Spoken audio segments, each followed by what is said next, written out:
si Pastor Oliver ng Samaritan Church. Binabati ko po ang lahat ng mga kapatiran ng Nabutas Church sa kanilang ika-14 na anniversary. Itong darating na April. At binabati ko rin po si Pastor Ronald, siyang butihing pastor ng Nabutas Church. Kami po ay matagal nang magkasama nito since 1990 pa po. Nasa independent pa po kami hanggang sa nagsama po kami dito sa UPC Church, sa UPC United Pentecostal Church. At hanggang ngayon po ay patuloy ang aming sasama at nagpapasalamat po tayo sa mahal na Panginoon na patuloy po tayong ginagabayan, pinangungunahan sa aming gawain na itinagkatiwala sa kanyang mga lingkod. At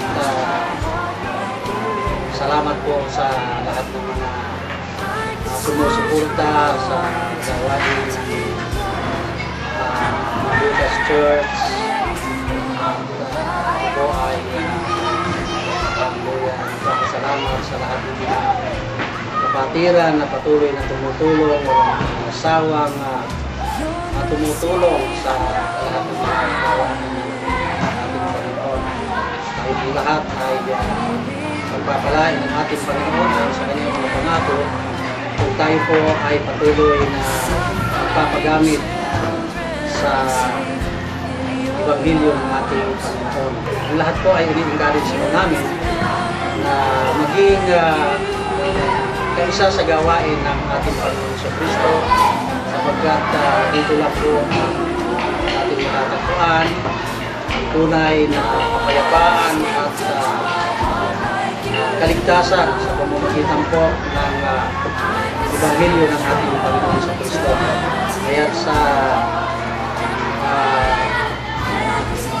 ika-14 na anibersaryo ng Nabutas Church, binabati po natin ang lahat ng mga kapatiran, lahat ng mga tulong na sumusuporta. Saan po ay hindi kayo magsawa sa pagsuporta, sapagkat nais ang ating Panginoon na tayong lahat ay sama-sama lumago sa gawain ng ating Panginoon sa Kristo. So, binabati po natin lahat pastor, nasa UPC,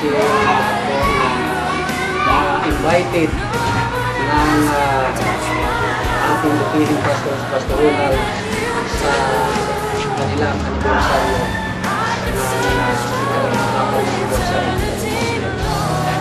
Maraming salamat po sa mga lahat. Sana po ay patuloy tayo po. Praise the Lord, tuloy ng Panginoon. Ang Malaban Church ay malugod na bumabati ng ika-14th anniversary ng Nabutas Church sa pamumuno ni Pastor Ronald Bustos. At alam ko, mga kapatid, na ang church na ito ay talagang itinalaga ng Diyos para sa kailaligtas ng mga kaluluwa. Magpatuloy lang tayo sapagkat ito ang ating tungkulin bilang itinalaga ng Diyos sa lahat ng dako. Binabati ko rin ang mga sumusuporta sa Malabon Church na talagang binibigay ang kanilang mga resources, mga kakayanan upang sa ganun ay matustusan ang pangangailangan ng iglesyang ito. Alam ko na marami pang tao na nais tumulong at ipagkaloob nyo lahat ang lahat ng kaya nyo itulong, sapagkat ang lahat ng bagay na mabuting ginagawa natin sa harapan ng Diyos ay hindi mababalik walang kabuluhan ito, kundi aanihin natin ito, lahat ng bagay na ito sa takdang panahon. Kaya magpatuloy lang tayo. At kami rin dito sa Malabon at sa ibang outreaches sa UP Balara, sa wata ay magpapatuloy din tayo. Sama-sama tayo lahat, mga kapatid. Sa hirap at ginhawa, kasama natin ang ating Panginoon. Ang sabi nga niya sa Hebreo 13:5, kahit kailanman hindi niya tayo pagkukulangan, hindi niya tayo pababayaan. Kaya patuloy lang tayo. Alam ko na itong church na ito ay nagdanas din ng mga pagsubok. Ngunit hanggang ngayon, nagpapatuloy pa rin ang gawain sa Navotas Church. Ito lamang mga kapatid, sabi sa inyo, marami pang pagkakataon na tayo magsama-sama at patuloy lang tayo sa gawain na ibinigay ng Diyos sa lahat. Praise the Lord. Magandang hapon sa inyo lahat, mga kapatid. Isang magandang pagkakataon na ating ginagawa. Sana binabati ko kayo ng isang masayang anniversary. Alam ko mga kapatid na 14 years na ang church na ito. Naging bahagi kayo ng Malabon Church. Nakikita namin ang pagpapagal ng church ito. Sana mga kapatid ay magpatuloy kayo, magpapibay kayo malakas sa pamumuno na inyong Pastor Ronald. Tulungan niyo yung pastor, mahalin niyo yung pastor. Higit sa lahat, mahalin niyo ang iglesia. Kaya patuloy niyo silang tulungan, suportahan. Kahilingan ko sa Panginoon na nawa, lumawig pa, maging mahaba pa, hanggang sa pagbabalik ng ating Panginoon, masubukan tayong naglilingkod at mabibay sa pagkakataon tayo. Yun lang mga kapatid, purihin ng Panginoon. There is none like you. Diyos, sa mga oras na ito, There is none ay nakakala sa ating Panginoon saan sa ating buhay at siya ang patuloy na I could search for kapalag all para sa atin. eternity Ako ay nagpapasalamat sa Panginoon ng Diyos.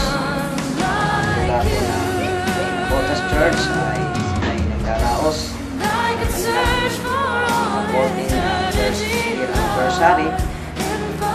Dalangin ko sa Panginoon na patuloy kayong pagpalain at lalo pang lumago ang gawain ng Diyos sa lugar na yan at patuloy ang mga kapatiran ay magpagamit at suportahan ang gawain ng Panginoon.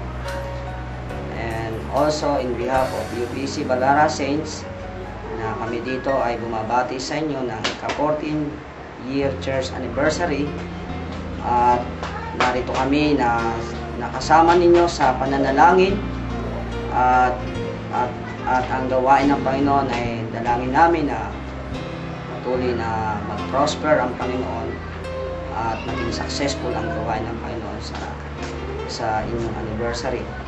At dalangin ko rin na patuloy ang Panginoon na magpala at tumawag ka ng mga maraming kaluluwa at magkaisa sa pagpapalaganap ng salita ng Diyos sa lugar ng Diyos. Maraming salamat at narito kami na walang sawang na kasama sa aming mga dalangin. Praise the Lord.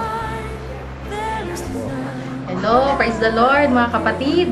Salamat sa Panginoon dahil sa mga matatagumpay na araw na pinagkaloob ng Diyos sa atin. Kami dito sa lugar ng Balara ay patuloy na nagpapasalamat sa Panginoon sa tagumpay na inyong patuloy na natatamo sa Panginoon. 14-year church anniversary na kayo. Ibig sabihin, malago na dapat at matatag na tayo sa Panginoon. Diba? Kahit anong mga pagsubok na narating sa buhay ng bawat isa man sa inyo, patuloy lang tayong magpagamit sa Panginoon dahil malapit nang darating ang Panginoon. Kahit saan man tayong lugar, nandito man kami, sama-sama tayo doon sa langit. Darating na ang Panginoon at patuloy tayong magpagamit sa Kanya. Kaya binabati namin ng church, Sister Arlene, Pastor Ronald, na maging matatag lalo at lalo pa silang gamitin ng Panginoon sa ikalalago ng Navotas Church. Kaya patuloy kayo magpagamit mga kapatid at kami ay patuloy nyo ring kasama sa aming mga pananalangin sa inyo na kayo ay patuloy na lalago sa gawain ng Panginoon. Once again, happy church anniversary, 14th church anniversary. Praise the Lord. Thank you, Lord Jesus!